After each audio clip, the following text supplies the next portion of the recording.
DonInLondon, hello. It's December 19th, 2009. My video is all about recovery from addiction to either substance or behaviour, or both. And in my case, my substance was alcohol. My behaviour, easily cross-addicted into work, relationships, collecting, materialism, looking right, putting on a brave face, utilising my ego to cover up my fear. And you know, we can be addicted to fear because that's all we know, and it grows and grows and grows, and the only way to damp it down often is to fix it, because we don't know any other way. So unfortunately, none of us come with an instruction book on how to live life, and neither does anybody else.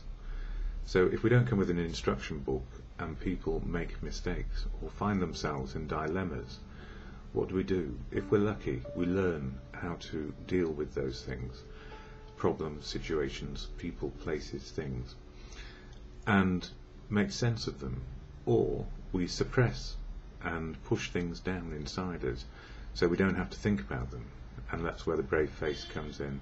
The fear grows, and it keeps on growing the more we push it down. And when we try stop fixing ourselves with, say, alcohol or behaviour, people, places, things, relationships, work, you name it, then the fear hits us like a panic attack and anxiety follows. So what do? We repeat the same old patterns of behaviour. Drink more, work harder, more relationships, more things, more material fulfilment, if you like, and still there is an emptiness inside us we just don't know what to do with. So why is that relevant to me? Because I did all of those things, and from dependency to addiction is not such a far stretch for anyone who doesn't know what's in the instruction book, because we don't have it. So these days I've got a bit of an idea how to live my life one day at a time, and to be sober and to try and find balance in the moment of now. And what helps me keep in recovery one day at a time, never recovered, because I can go back to the malady. It's only an arm's length away often, and it's so easy to go backwards as it is to go forwards. So I need encouragement on a daily basis, and I get that from family, friends, community, professionals, and a fellowship. And it's a fellowship which is probably familiar to many. That's Alcoholics Anonymous.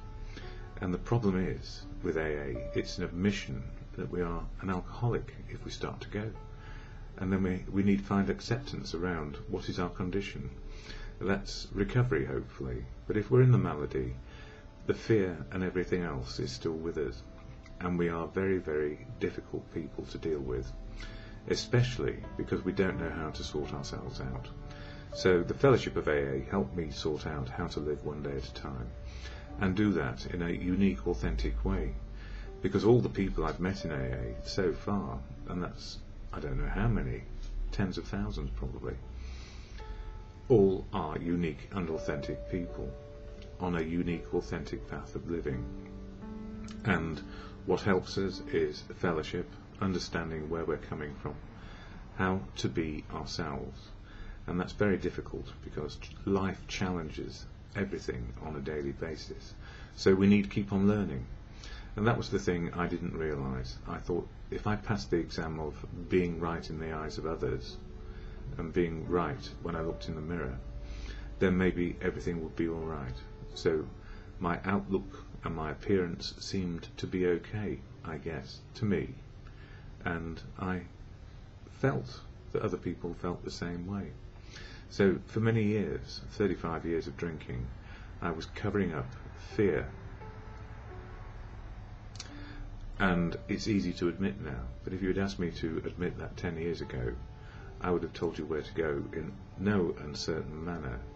So these days, getting a bit of courage, faith and confidence to face the day is what the fellowship of AA does for me. And I'll share the AA preamble here because it slows me down into the moment of now and reminds me of where I am today. Alcoholics Anonymous is a fellowship of men and women who share their experience, strength and hope with each other, that they may solve their common problem and help others to recover from alcoholism.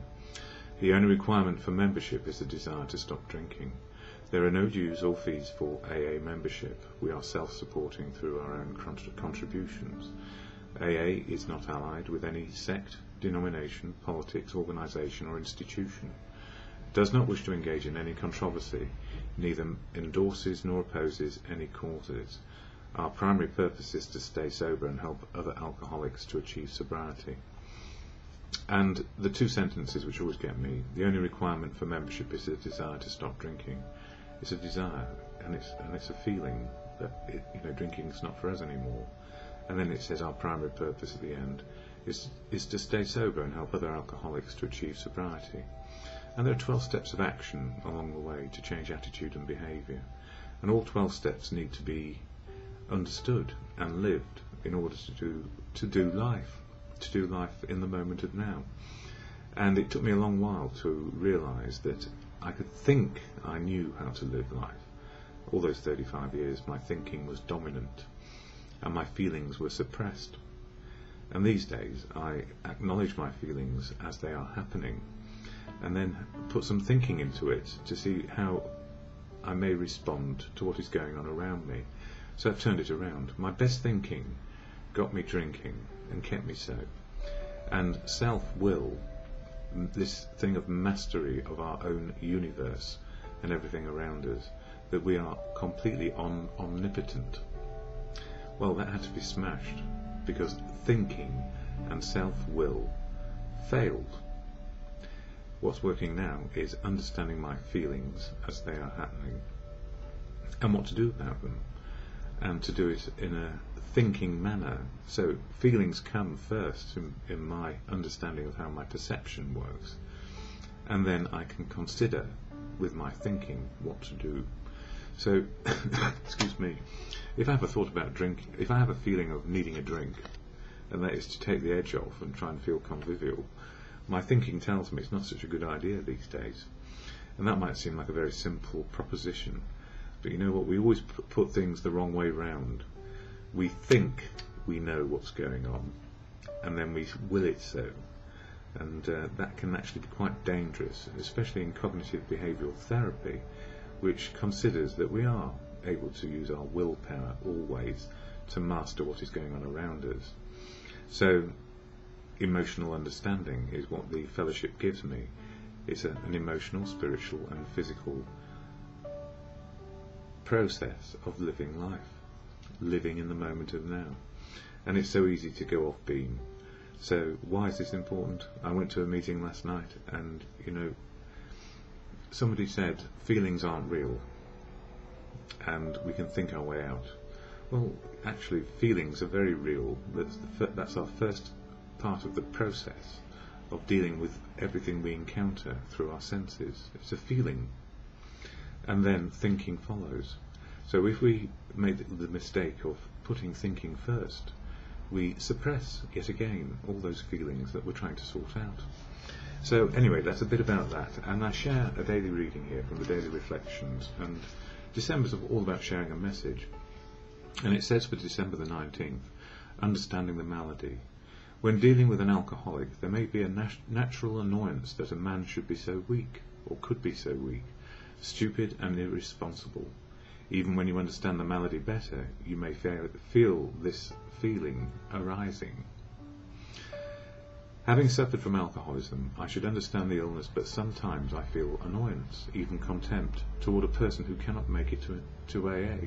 When I feel that way, I am satisfying my false sense of superiority, and I must remember, but for the grace of God, there go I.